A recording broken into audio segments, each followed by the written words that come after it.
Okay, guys, my turn. All right, let's hear it. And I'm a little nervous about this case. I'm not going to lie. I'm really far away from you. Oh, you're okay. Okay. Yeah, you're fine. So I'm a little nervous about this case because it's extremely wild, and there's a lot of controversy that surrounds it. Very little like hardcore evidence, but lots of small town things that just don't make sense. Oh. And basically what I'm going to do is tell you the story in the way that the media and the state reported on it. And then I'm going to go through all of the holes that are in this case, the controversy, all of the questions that you're going to be asking. And I say that to explain why at first you may be thinking, is this bitch not from Tennessee where this case went down? And did she not pay attention at all but claims to be true crime? Yeah. I know. I know, guys. Yeah. And I do, and I know all about it, but I just want to give this entire case as presented in court before we break it down, so that way you fully understand the controversy surrounding it. But the most wild part about this case is that for the most part, it's huge. It's in our own state, and it's the hardest case that I've ever had to research thus far on the podcast. Damn. So let's get into it. Today, I'm going to be covering the case of Holly Bobo, which everybody in Tennessee is like shitting bricks right now because this is a huge one.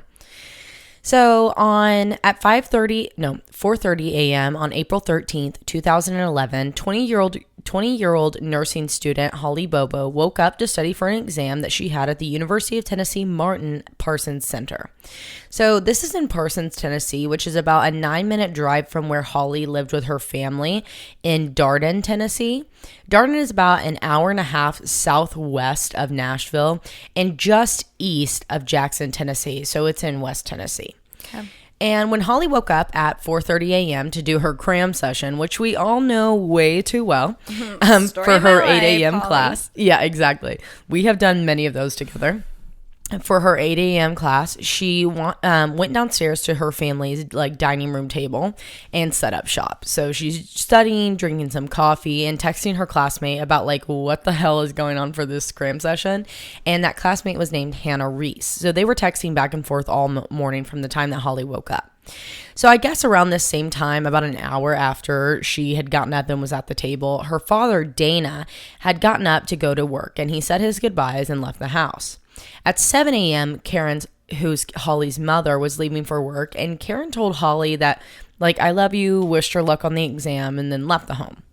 Well, at 7:30 a.m., Holly got a call from her boyfriend named Drew Scott, who was out hunting on Holly's grandmother's property, which is actually not too far from the home. And he was telling her, like, hey, one of your relatives came outside and was, like, freaking out because they didn't recognize him. He was in all camo, like, hunting gear. He was turkey hunting. And he, like, had to, like, explain himself. Like, whoa. Right. And he, like, put Holly on the phone and was like, look, like, this is my boyfriend. We've known him for a few years, man. Like, calm it down. Yeah. And, you know, everything was fine. And at this point, it's approximately around 7:42 a.m. that it seems that she and Drew got off of the phone. And we believe that Holly at this point, like while on the phone, was getting dressed, packing up her belongings, and heading out to her car to leave for her 8 a.m. test. That was, like I said, only a 9-minute drive from where she lived. So she was going to get there about 10 minutes early. And that didn't even include parking. So, which sounds by the way, that is the biggest drama ever at a university. Yeah, it is. It's the parking. Facts, it's not about getting that. there on time. Heard that. Uh-huh. So moments later, after this phone call ended and we know that Holly was about to leave the house, the Bobo's neighbor heard an extremely loud and terrifying scream, like so loud that her neighbor actually ran back into his home, told his mother about what he heard before going to work. So the neighbor's mother ended up calling Karen Bobo at the elementary school where she worked at as a second grade teacher and was like, hey, I heard this scream coming from your house, like just making sure it was your kids fighting and not, right. Actual screaming. So she's like, you know what? Let me call. Well, around this same time, the Bobo's family dogs like were barking like crazy. And this actually woke up Holly's older brother, 25-year-old Clint. And he was also in college, but he was working on his degree to become a social worker. And that's according to ABC News. So Clint got out of bed to go see like what was freaking the dogs out. So he looks out his window where he could see his sister, Holly.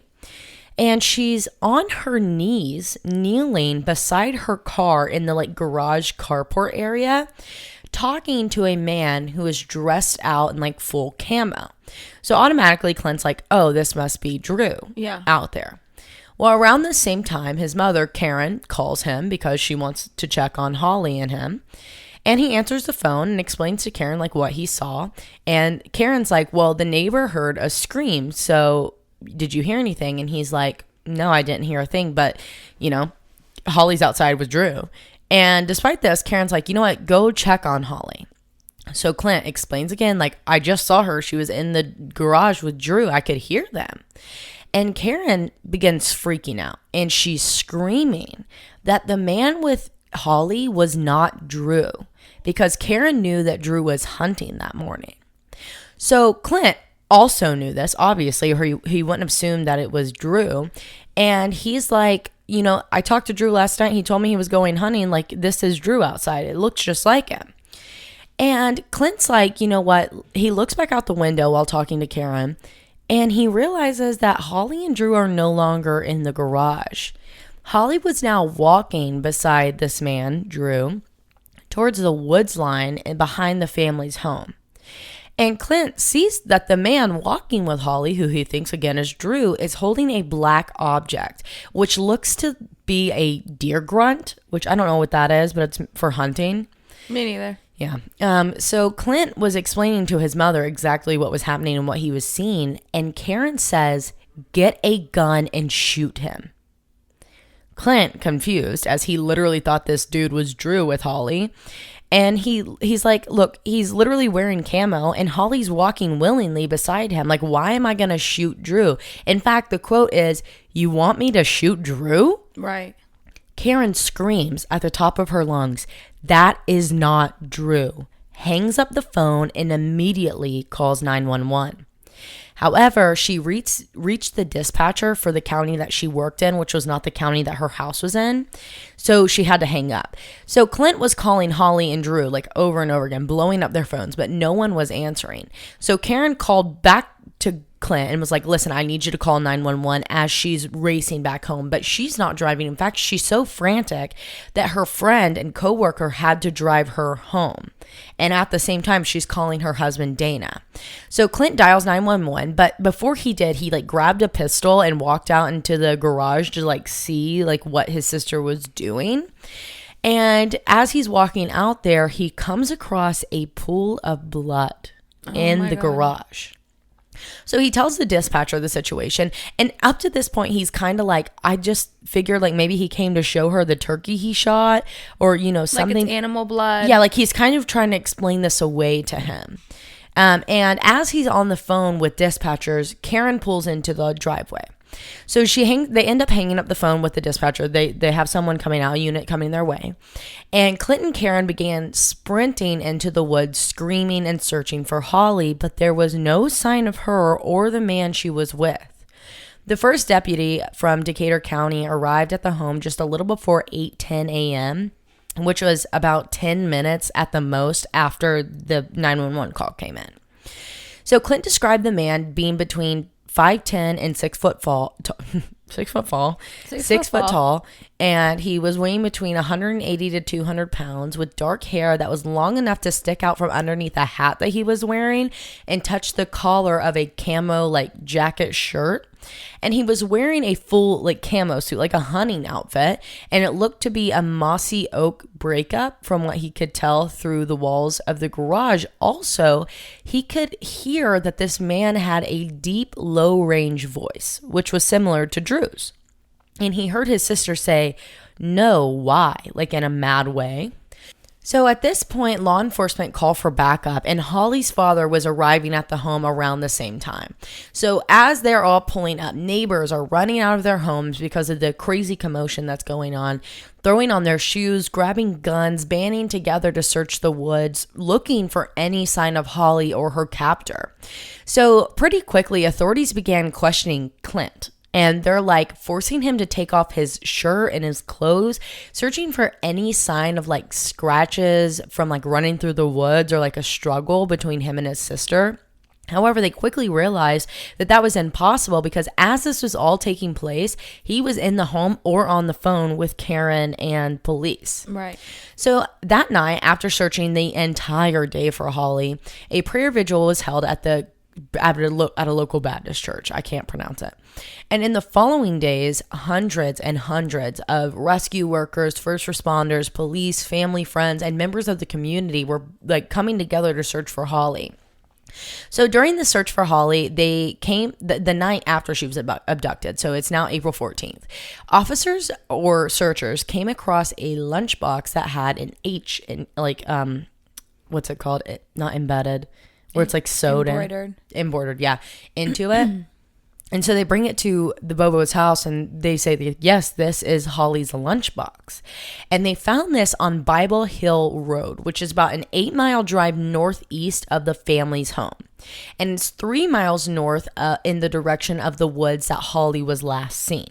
So like if someone were to walk directly behind the woods, they would have to cross over a few roads and then they would be there. So on April 15th, the search efforts were now centered around the location that Holly's lunchbox was found, and that was Bible Hill Baptist Church. However, nothing was found, and this trail quickly went cold. Days later, a local farmer named Gerald Stevens was asked if search crews could walk around his property, and he agreed and joined the search with them, even though he had no idea he didn't know the Bobo family personally. So as they're walking around the fields and the property, they found nothing. But Stevens was now on high alert in the surrounding areas, and he would just look wherever he could. Like if he was walking or driving somewhere, he would keep an eye out for anything. So he was walking around this area beside his land, and it's near a road and a tree line that separates his property from another person's property, when he found a pink receipt that was for Holly's school books, and it had her name, address, card information all on it. So Stevens immediately sends this piece of paper to authorities to be logged in as evidence, and at this point, which is very early on in the investigation, just a few days in, as I said, the TBI gets involved, which is the Tennessee Bureau of Investigation. And they obtain a warrant for Holly's phone records, so they are able to get them. And they were able to see that after leaving the home, Holly's cell phone traveled north to an area off of I-40. And the route that her phone says she traveled was about 29 minutes long, and it was 18 miles northeast of the family's home.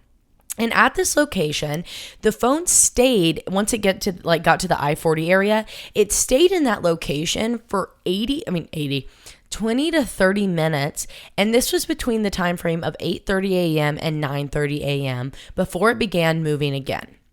And at this point in time, as the phone moved further east, it began going south, making a giant U-turn. And this was the same road that Stevens found the receipt for Holly's school books. So Holly's phone pinged for the last time near an area called Gooch Road before it was officially shut off. So using these locations, investigators narrowed their search efforts once again, and on April 24th, 2011, Holly's classmates were out searching with other parties, and they're walking along the roads in this area that her phone had pinged last, and they're looking through ditches and culverts, which are the drain pipes. Mm-hmm. And Emily Pratt, who was a longtime friend of Holly's and in nursing school with her, noticed something in the drain pipe. No. And it was a phone. In fact, it was Holly's phone. And Emily recognized it because she had been friends with Holly and knew what her phone looked like. First off, if you ever went missing, I would be like, that's her case. Yeah. That's one. If it doesn't have a case on it, it's absolutely hers. And if it does have a case on it, it's dirty as fuck. That's hers. That's the one. But she found it and immediately realized it was Holly. So she sends it in to the authorities and hands it over as evidence. And after all of these items were found, they were analyzed. And despite these major finds, there were no major signs leading them to Holly. So the TBI began heavily focusing their search efforts on registered sex offenders in the area, which is when they came across a man named Terry Brett, or Chester the Molester, which is what the locals called him. But that wasn't his name. It wasn't his name that stood out to them. It was his appearance and location.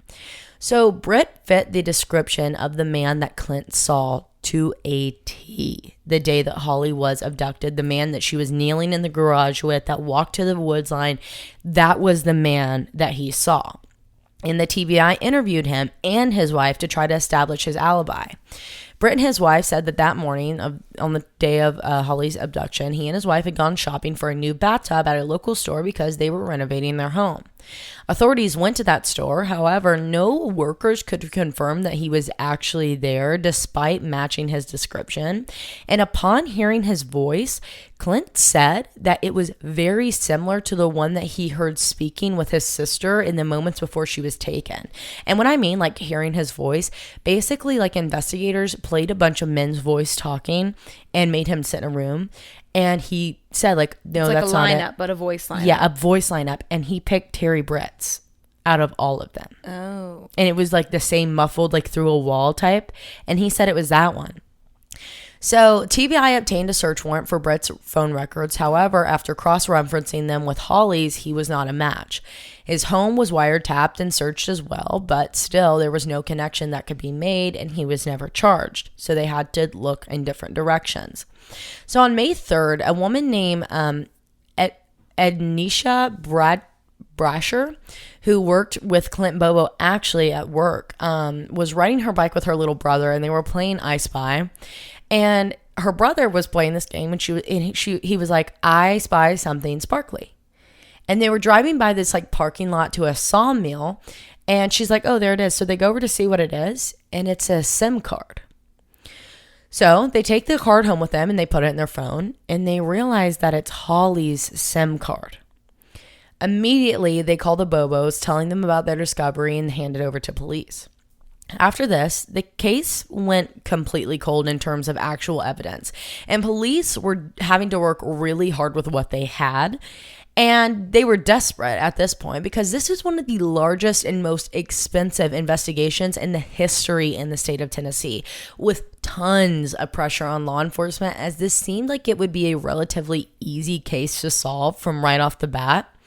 And the only new information that was really coming in, or at least to the public's knowledge, was the fact that one day Candace Woods, who was a friend of Holly's, just days before Holly went missing, they had all gone on like a double date to the local fairgrounds. And while they were there, the four were standing at a vendor's booth when Candace had the feeling that someone was looking at her. So she looks around, and out of her peripheral vision, she can see a man standing not too far away. So she turns her head to face the man, and he immediately looked down. And so she turned her head like, okay, whatever, that was weird. And he looked back up. So she looks again, and she and the man made eye contact like 5 or 6 times. But she didn't really tell anybody about this until after Holly went missing, and she took this to police. So they drew up a composite sketch, keeping it for themselves, never releasing it to the public. And there were really like no other leads beyond this that, again, were released to the public. So investigators kept making promises of a large break coming soon, and the family was doing everything that they could in their power to keep Holly's name in the public eye, asking truckers from all across the country to like put a picture of Holly on their big rigs and just keep an eye out for her, like listen around for like anything. And years go by. I'm talking, it's now 2014, and this all happened in 2011. And on March 5th, 2014, 4 men were arrested on charges of first-degree murder and aggravated kidnapping of 20-year-old Holly Bobo. What? Out of nowhere, years later.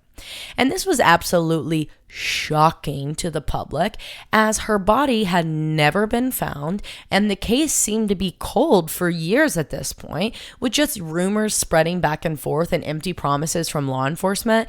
But this was an actual break.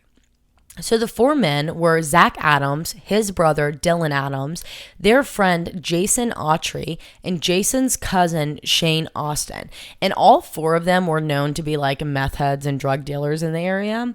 And so Zach and Shane had actually been students of Holly's mom when they were in elementary school. Oh, man. And according to the investigators, Zach and Dylan Adams, the brothers, as well as Shane Austin and Jason Autry, the cousins, were looked at really early on in the investigation, actually, but they were cleared as soon as the initial tip led investigators to them because of lack of evidence, and they had solid alibis.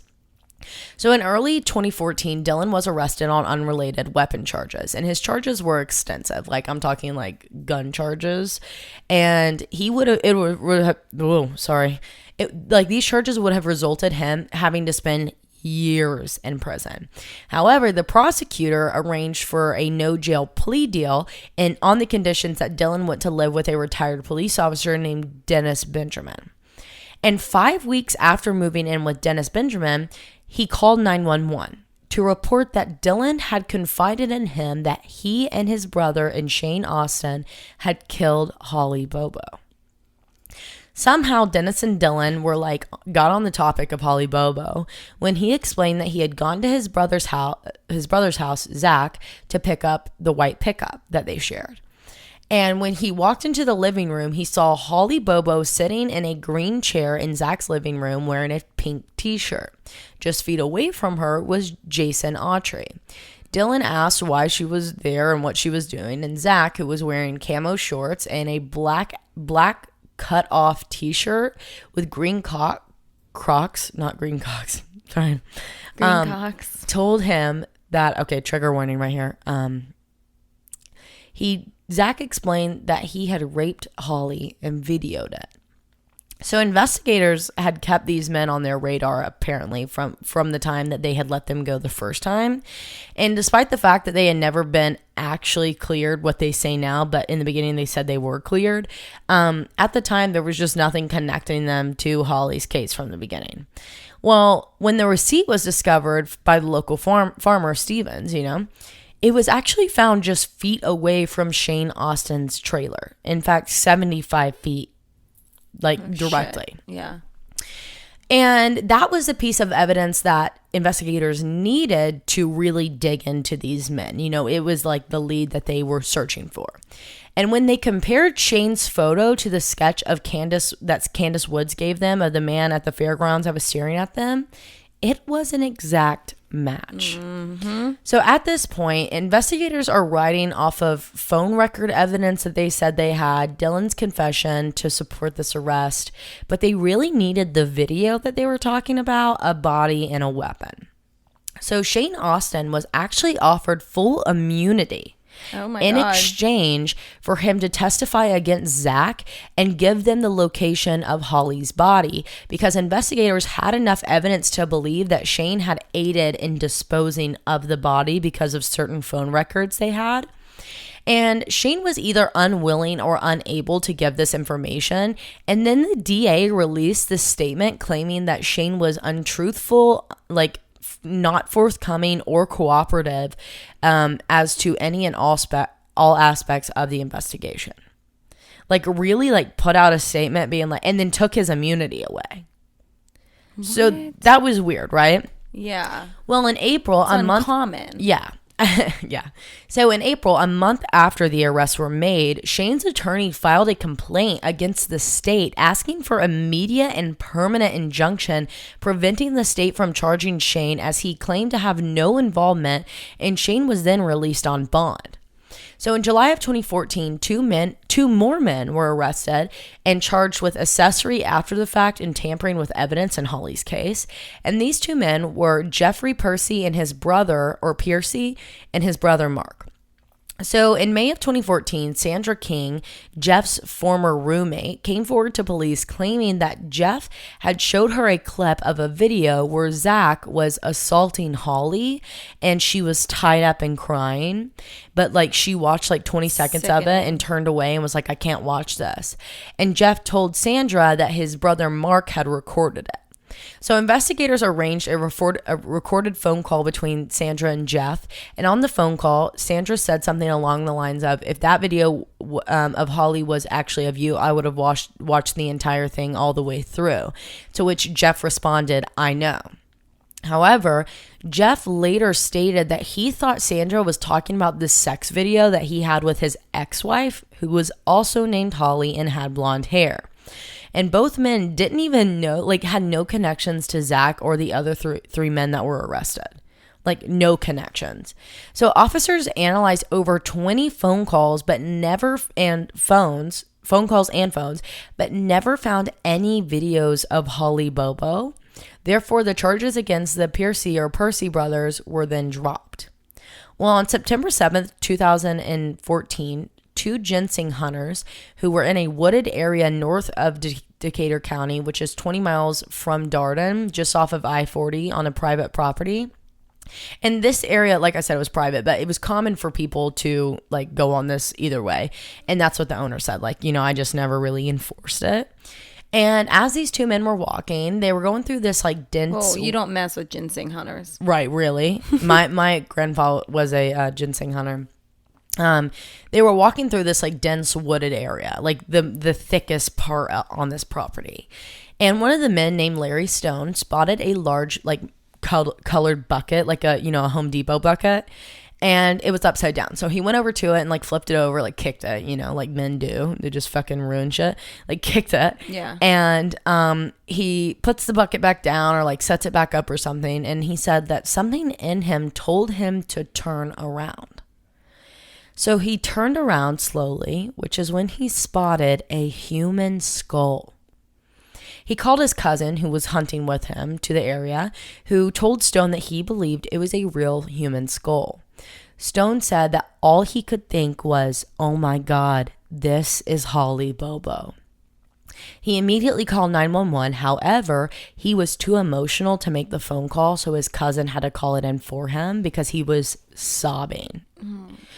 When investigators arrived and searched the area, they found the skull, many teeth, several ribs, a shoulder blade, and in the skull there was a bullet hole from the back right side that exited the front left side of the skull, fracturing the cheekbone.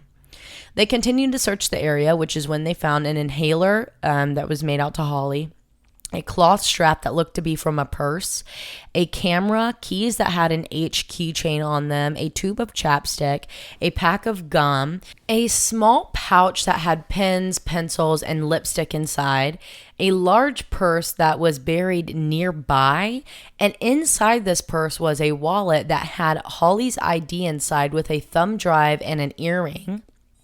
But once they furthered their search, they discovered a ring, a hair tie, pink fabric that looked to be from a shirt in a nearby ditch. And in the ground, they discovered, and you guys know I'm not good at gun names, so .308 cartridge case, a .380 cartridge case, and a .4. How did you say it? A 41 caliber? Yeah, 41. But what do you say for the 308? 38? No, because then that would be the 380, the 38 caliber, and then the 41 caliber, 41 shotgun shell, and a near the remains. I don't know. We don't do guns. Yeah, we don't know much about guns. So the next day, DNA testing proved that they were in fact the remains of Holly Bobo. Oh man! In February of 2015, trigger warning before I get into this, Shane Austin was found dead in a Bartlow, Florida hotel room because he had hung himself. Oh my God. So his attorney actually blamed this on the witch hunt investigation that was being done and the threats from prosecution, even though he was maintaining his innocence. So basically, the reason they took his plea deal and like immunity away was because he was like, I'm innocent. I'm not involved in this. Like I don't know what you're talking about. Yeah. And they wouldn't drop it. Like they just kept on, and it drove him crazy. Yeah. Well, it would drive anyone crazy. If you're being accused of something you didn't do, yeah. Or maybe you did do, like, I don't know. We'll get into that later. Okay, here we go. Around the same, no. That was in 2015. So in early 2017, Jason Autry, who is Shane's cousin, who was also arrested, announced that he would be testifying against Zach Adams in exchange for leniency. So in September of 2017, just months later, Zach Adams was the first to go on trial. Because there was no forensic evidence or DNA connecting Zach to Holly's murder, the prosecution mainly relied on circumstantial evidence for their case, as well as Jason Autry's account, who was the main witness for the state. So Jason testified. So this is what we're getting into, like exactly what happened that day. So Jason testified that he went to Shane Austin's home after Zach Adams called him for help. When he pulled in, he saw Zach Adams' truck, which was a white truck, and Dylan and Zach were disposing of evidence in a burn barrel where Shane Austin was like freaking the hell out, telling them to get off of his property, get out of his house. And Zach then showed Jason in the bed of the truck there was a body, and it was Holly's lifeless body, wrapped up in a multicolored blanket. But how did Holly get there? Like, what happened that morning? According to Jason, Shane and the Adams brothers had gone to Bobo's house that morning to teach Clint how to make meth in his garage after his parents left for work. What? So after being there for a bit, Holly came outside to leave for her test and like started freaking the fuck out on them and her brother. So to keep her quiet, they abducted her, and that's when the neighbors got involved. So they took her to Jason and Shane's grandmother's barn, which was in the same area that Holly's phone had sat at for 30 minutes. Trigger warning before I get into this. There, they raped and beat her before loading her body back into the truck and taking it to Shane's, which is where they burned the evidence, and Jason showed up on the scene. So Jason then agreed to help Zach get rid of the body, so they drove out to the Tennessee River underneath the I-40 bridge, and once they got there, they had planned to gut Holly's body, that way it wouldn't float. Oh my God. So after unloading the body, they realized that Holly was still alive. So Zach shot her in the back of the head. I have no words. Because they were under the bridge, the gunshot echoed extremely loud. So they quickly reloaded Holly's body back into the truck. Zach drove back to Shane Austin's house where he dropped Jason off and was like, I'll just handle this on my own. Like, just go. Hours later, Zach returned and told him that he had dumped Holly's body near Kelly Ridge. Well, that is not where her body was discovered at all. Like, not even near it. So Clint Bobo denied all of these allegations about making meth in his garage. You know? And so Clint wouldn't, like, I don't understand how she just like freely walked into the woods with them. Right. We'll get there. So we'll get there. Clint was like, I obviously did not make meth in the garage, or you guys would have seen it when you came, or like that day there would have been supplies to make meth in a garage. And he was like, no, I had been asleep before my mom called me, or the dogs were barking, you know, like it was all like within a minute of each other that the dogs were barking. He saw the garage before walking off, and his mom called. However, a number of witnesses testified that Zach Adams had bragged to them about murdering Holly and tying her up before, trigger warning, raping her. So on September 22nd, just weeks after the trial started, 2017, despite the lack of forensic or solid evidence, Zach Adams was found guilty of first-degree murder, especially aggravated kidnapping and aggravated rape, and then he was sentenced to life in prison without the possibility of parole, and 2 consecutive terms of 25 years for both kidnapping and rape. And on January 18th, 2018, his brother, Dylan Adams, entered an Alford plea of guilty, which basically means like, I'm not saying that I'm guilty, but I'm just going to take this deal from you guys. And that was on all charges of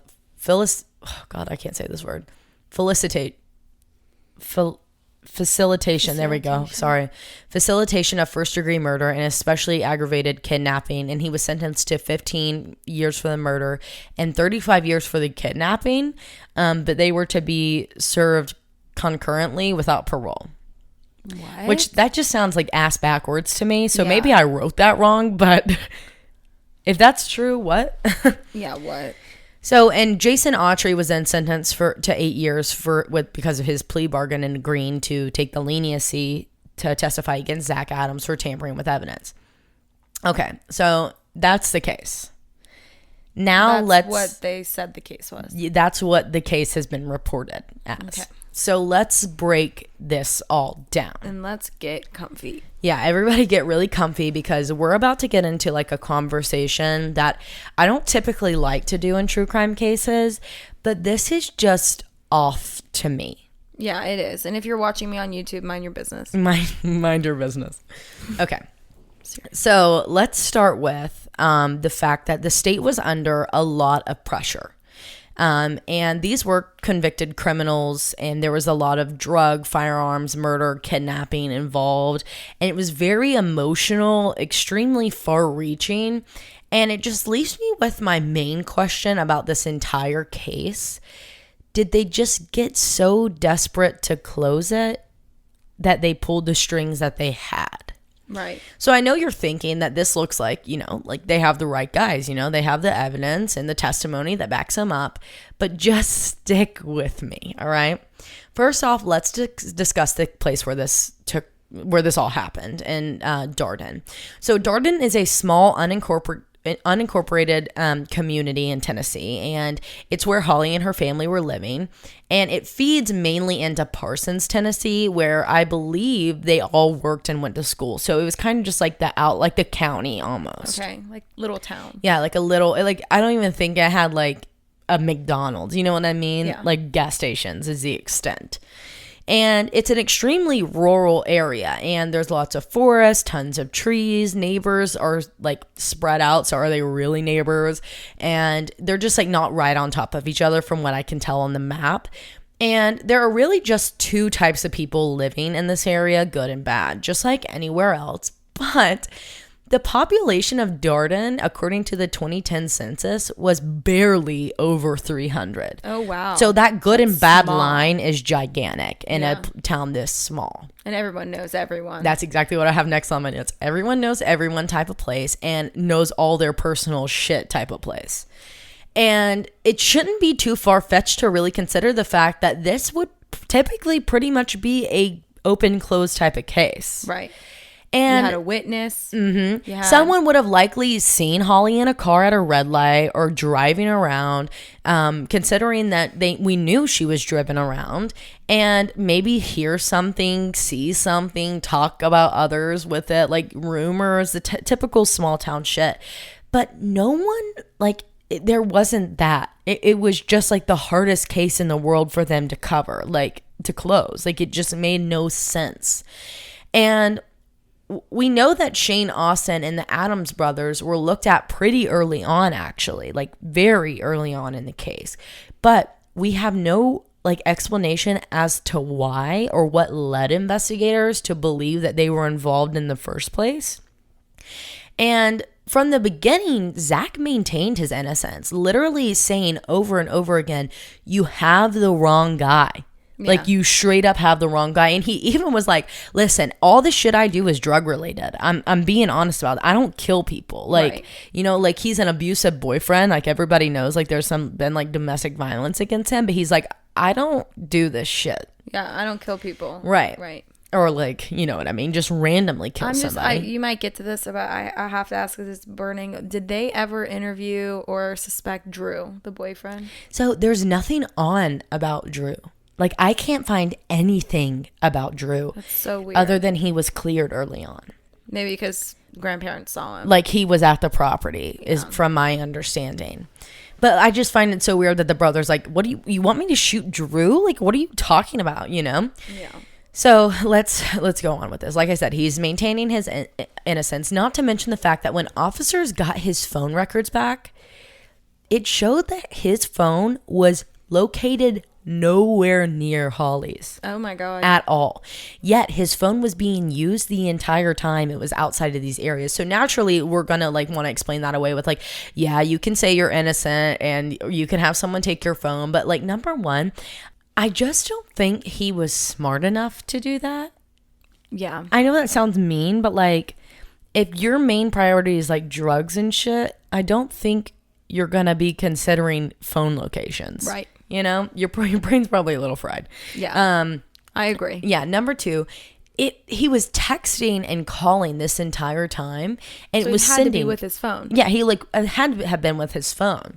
And the prosecution argued that Zach knew how to swipe a phone or quote spoof a number. However, when you do this, yes, it swipes the phone completely, like if we were to do a complete reset and like swipe our phone. However, that doesn't get rid of location pings or incoming, outgoing calls or text messages. I agree. And next, Rebecca, who was Zach's girlfriend at the time that he was charged, not at the time of the murders, testified against him, saying that he had, quote, threatened to kill her like Holly. And she also said that Zach called her at 6:30 a.m. off of Dylan's phone that morning that Holly was taken. However, there were no phone records that back that up. Like, there was no incoming call from Dylan's phone to her. Dylan's phone never called her, like, at all. Weird. And like, again, why would they be calling Rebecca if he wasn't even with her at that time? Yeah. You know, like, it's just weird. Next, Zach didn't have a car. Oh. And neighbors were claiming that they saw a white truck. Like, Jason Autry was like, it was in his white truck. Dylan went to go pick up the white truck, which is in his confession. Like, weird shit. And neighbors were like, we saw a white truck speeding off that morning. So did Zach have access to a white truck? Yes. But the truck wasn't his. It belonged to his grandfather. And in fact, his grandfather had hidden the truck at his friend's house because he basically said he didn't want Zach and Dylan driving one of his cars again because they had wrecked the last one or like damaged it in some way. So they took this to the friend's he took this to the friend's house and like covered it, hid it behind a barn so like they wouldn't have access to it. And in fact, the friend whose house it was at testified in the trial that the truck never moved the entire time. And the truck bed where Holly would have been, who was obviously bleeding before even leaving her house because they did test that blood pool and that was Holly's blood. Oh, okay. She had been bleeding. They tested it for blood and everything, DNA, but there was never once a hit on it. Like, not even a luminol test could bring up blood out of it. Not even animal blood. Wow. So it didn't move. It didn't move. And this especially during hunting season. Right. And this was in extensive testing done by TBI and local law enforcement. So it's not like some like good old boy took a luminol like LED light out there and did it. Like, no, it was like straight up like forensic testing. So Jason told the court that Zach at the time was dating Holly's cousin Natalie, who was a known stripper in the area. And the reason he had like had his eye on Holly was because Natalie apparently told Zach that Holly would be down to have a threesome with them. Interesting. Right. And so that means rape and kill. Right. But then what is it? Was Clint, the reason you were over there was because Clint wanted to do meth or because you wanted to abduct Holly? Right. Yeah. Which is like it? Jason, right? I said, Jason, like, what's the reason you were over there? Like, was he wanting to have an interaction to like invite Holly to have a threesome?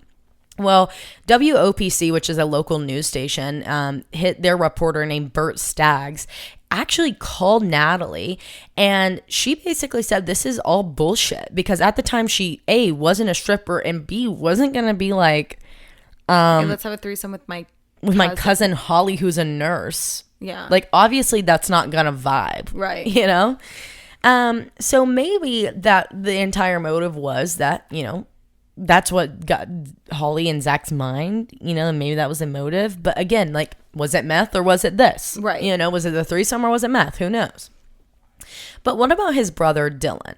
Dylan's confession is what prompted the entire arrest that went on. And what do we know about Dylan? Well, unfortunately, or not even unfortunately, sadly to me, we know that Dylan has a extensively below average IQ and an intellectual learning disability. Okay. So his grandfather testified that Dylan was basically incapable of telling stories because of his disabilities. And the only way that he would be able to get a coherent story out was if he were to be coerced to tell it. Oh. Mm-hmm.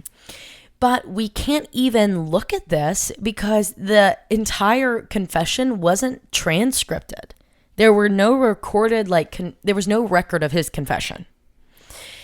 And this is rare. Like, Yeah, you always record a confession. because number one, you have to use it in court. Yeah. You know?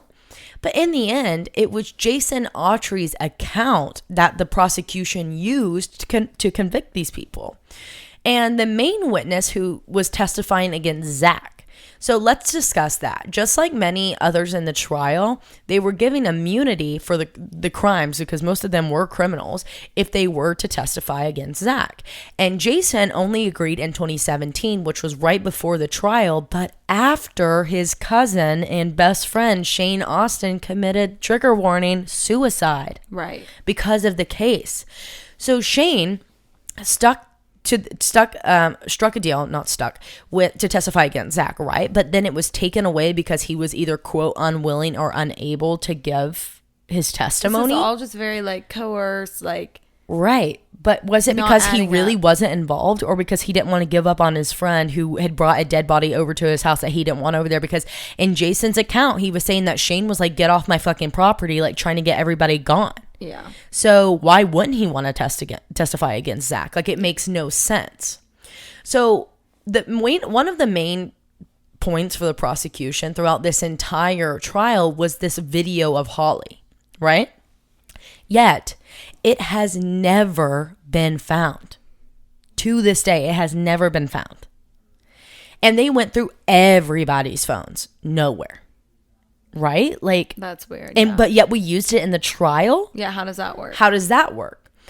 So, and this all was kind of surrounding Percy's or Jeff's roommate, Sandra King.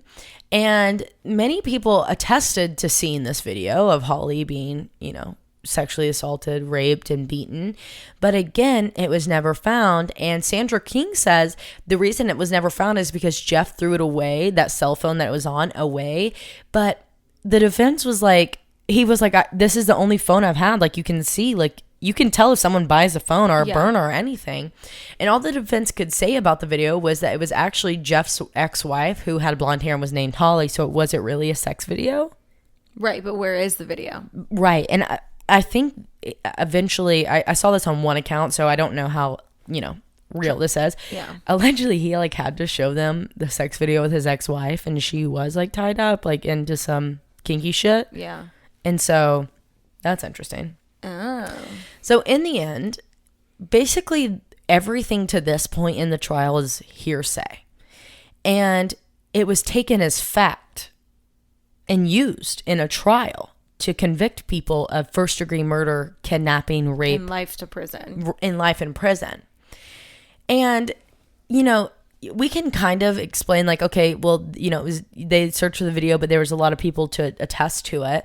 And they were like, kind of letting Dylan's confession off to the side and mainly focusing on Jason's account of what happened that day. And they bought it hook, line, and sinker, right? But let's talk about the specific reason as to why Holly was even intertwined with these men if we're talking about Jason's account. The fact that the Adams brothers and Shane were over there to teach Clint how to make meth. Yeah, it doesn't make any sense. And they used that in the court. Yeah. But yet they never found any evidence of any type evidence. Of meth They never supplies. even like tried Clint for that, like making meth. Yeah. Like what? So are we saying that the drug dealers were making house calls now and going to like, oh, it's a DIY at your house? Yeah. Not even at just like a random person's home, at a family's home who's well put together, well respected in the community. Your second grade teacher, in fact, you're going over to her house to teach her son how to make meth. It just like make it make sense. At 8 a.m., what drug dealer do you know it's up at 8 a.m.? Right. Yeah, no. None. Zero. And the prosecution, police, so on, took this case based off the fact that the criminals were over there to hang out with Clint, but never investigated or prosecuted Clint, which leads me to the number one controversy about this case, her brother. Yep. And his account of the morning. Clint denies the allegations made by Jason about making meth in his garage, but he wasn't concerned about his sister being on her knees facing a man that he thought could be Drew in the garage. And he says, I just thought maybe they were breaking up or something because of how angry they sounded. But like, if I'm fighting with someone, I'm definitely not on my knees. Right. And I'm also going to peek in or put my ear up against the wall. Right. I'm in that shit, Yeah. And he was like, I just didn't want to mess with it. But that's not even what gets me. It's about how he was reacting to the way that his mom was panicking. He was just like, you want me to shoot Drew? And he like wasn't going outside or like going to check on Holly, even when she was being walked towards the wood line. Right. In the back of the house or on her knees. And he knew she had a huge test that day that she was at this point late for. And she had been panicking about it. But he didn't begin to like become worried until he saw the blood. And then he thought, oh, well, maybe Drew stopped by to show him the turkey that he had killed. And that was the blood, like you said, like, oh, animal blood. But no, Clint's story just doesn't really add up. It doesn't. And I get that it's like 8 a.m. and you're woke up out of like a slumber. But like, like something's just not right, which leads me to mom's reaction, Karen's reaction. She went from 0 to 100. She so knew. Frantic that she had to have someone drive her home, and she immediately knew that Holly was in danger. Yeah. But was she typically in dangerous situations? Was she hanging out with drug dealers? Like, why so panicked over a scream that, Clint saying like, Mom, she's fine. She's standing outside. Right. But her mom's like, no. Dad, shoot him. You don't just get that reaction out of moms. No. Rare, like what is in that phone call that's missing? And I also think it's odd that I don't know back in the day, actually, well, it's not really It's back in the 2011. day, but when she called 911, you don't have to be in the area. When we were in Charleston and my mom called 911 from Washington, Pennsylvania, they transferred her to Charleston, South Carolina police. One time, I called police in a neighboring county because it was a neighboring county, and all I had to say was, can you transfer me to Bradley County? Right. And they transferred me. Yeah. Like weird, right? So, and also like, Karen, why aren't you considering the fact that Clint maybe just knew that Drew was stopping by? Like, why are you so convinced that this is not Drew? Like, what do you know? Right. Was something being delivered? Did she know something that others didn't know? Like, it's just really like maybe weird. she was in conversation with someone. She knew someone was going to show up that day, just didn't think it would be at 8 a.m. when the kids were there. Right. Like maybe it was something different. And it's like, everybody at this point is like, this family's a well put together family. Like they aren't in this shit. So is there something that's being hidden? Right. Also, not to mention the fact that Holly took everything with her. I'm talking her lunch bag, her book bag, her purse, her cell phone, like Into her the books, woods. into the woods. Yeah, that was odd to me too. And she was already bleeding, so you would think that there would be DNA evidence in the woods, right? Mm-hmm. But there was no trace of her. So at weird. all. Like cadaver dogs were out there. And the only blood found that was connected to Holly was in the garage.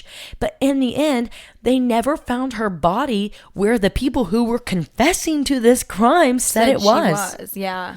Like, that's just another thing. And then next, Dana Bobo, Holly's dad, said that he fully believes that this was the work of someone who had been stalking the family for a while.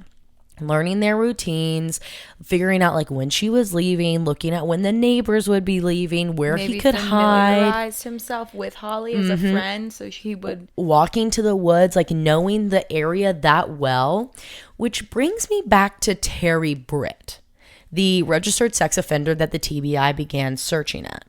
And his voice was identified by Clint very early on. So let's talk about this in the way of the investigation again. Okay, so we're going to flash back. So the lead investigator with the TBI on this case was named Terry Dekas. And I believe that's how we pronounce his name. And he focused heavily on Terry Britt and got rid of Zach. He was the one who wrote off Zach Adams and all of them from day one. And Terry Britt, the registered sex offender, was known for being obsessed with blonde women, stalking these women, and he was a perfect match to who Clint saw. Like, I'm talking height, weight, hair, all of the Voice. things. Whereas Zach Adams, his brother Dylan, and Shane did not match. Right. At all. Like, in fact, they said the closest they could get to like a possible match between those three guys would be Shane, but he had red hair. Oh, you don't recognize red hair as brown. Right. And if it's red hair, it's red hair. It's red hair. Like, like if you're going to say someone's got red hair, they got red hair, you know? And he was interviewed by police, and basically in the interview with police, like, it's just wild because this is Terry Britt. Terry Britt. He basically was like saying like, oh, I have an alibi, you know, prove this alibi, all the things. Well, actually, so I told you he had been shopping that morning with his wife because they were redoing their house. For a tub. And they were looking for a tub. And he says like, oh, we bought a tub. They bought a tub that morning. So investigators are like, great, let's get a receipt. Yeah. Well, they can't find a receipt. And how often do people in a 300-person town go and buy a tub at your little convenience store? So you're going to remember them. Then they go to the store. They don't remember him. And they have no purchases of a tub. Yeah. That week, and no sales to Britt or his wife. None. So Britt's alibi was that he was there. And so that completely takes his alibi to the wind. Like, it's gone. So obviously he has now lied to police. He has no alibi. So then he gets searched. His entire property gets searched. And they bring cadaver dogs. And they get 2 hits on his land. One was for human decomposition on a shovel, and another one for human decomposition on a hammer. Oh my God. Oh my God. So they get another search warrant to search the entire house, like along with the property. And they find a handwritten receipt for a bathtub that he had like sketched up. That reminds me of the movie Benchwarmers. Yep. And the guy's like, my name is so-and-so, I'm 13 years old. And he's like actually 30-year-old playing Literally. baseball. Literally. So phone records also say that him and his wife were not together that day. Oh my God. So his wife was not even fucking with him. And his phone records place him in the same location as Holly. I don't understand. What's the issue? So this is what happens next, which is going to blow your mind. The TBI gets pushed off of this case. What? And local law enforcement takes over. That never happens. Never happens. But even more so, Terry Dekas, the lead investigator, gets pushed out of the TBI. Pushed out of the TBI. The lead investigator. The lead investigator, because they, quote, didn't agree with his investigation. So how did we get from Terry Britt, which is a plausible theory, who is a calculated, experienced, well-known stalker of blonde women, to these group of meth heads? Yeah. Like, how do we get there? Sheila Wysocki and her team. Now, you're listening, and I know you're recognizing this name, but you might not know where to place it. She was is currently the lead private investigator for the Lauren Taylor AG case out of Smithville, Henderson, Tennessee. Yep. I knew that name was familiar. And basically, they came in on this case around the same time that the TBI, Terry Dekas, was looking into Terry Britt. And basically, Sheila's team says that they don't think Britt fit this case, and instead, they think it was Zach and his crew. So they were the ones who brought up that situation. But yet, they never were interviewed or arrested until the arrest of Dylan Adams in 2014. So I don't like. There's just no information on it, which is rare. Like that shit doesn't happen. Like it's just, and I don't want to go in too much on it because we are very close with with Lauren Taylor AG's group and whatever. I don't want to go far into that, but I'm just saying like, okay, well, what was it? Right. What was that? What was so different between Britt's case and the Adams case that it needed to happen? I agree. And why was it so big that the lead investigator gets kicked out of the TBI? And then the TBI gets kicked out. And then what do we know about the Lauren Taylor Agee case? That the TBI had a fuck ton to do with it. Yeah. So I don't know if the TBI ran off from Sheila because of the involvement with Lauren Taylor Agee's case. Yep. Because she was coming for people's fucking throats. She still is. Yeah. She's good. But still, why did we switch from a plausible theory to this group of guys that have really no ties to this case at all? Yeah. All right. So that's crazy. Yeah. This shit is corrupt. What about an appeal or a retrial? Well, yeah. Oh my God, is he still in jail? Yeah. And all of the appeals and like requests keep getting denied.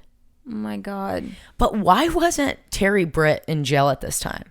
Because what we know from the 1970s up until today, his charges range like multiple a year from rape, assault, kidnapping, stalking, illegal firearms. Oh my God. Crazy shit. He's got Yet some he's walking connection. free. Like, what is that? He's got some connection. That's some local connection shit right there. That is. So, last thing I want to talk about Terry Britt is that a U.S. Marshal named John Walker in March of 2013 went to Terry Britt's house and interviewed him and laid out the case and said to him, "Look, we know you did it.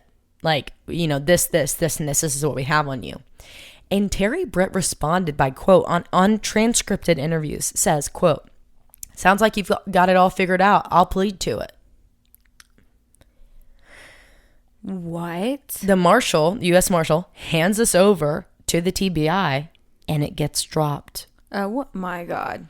So many people who were involved in the investigation of Holly Bobo's case while conducting it and the trial have lost their positions, gotten in trouble, fired, and flagged for multiple times of misconduct.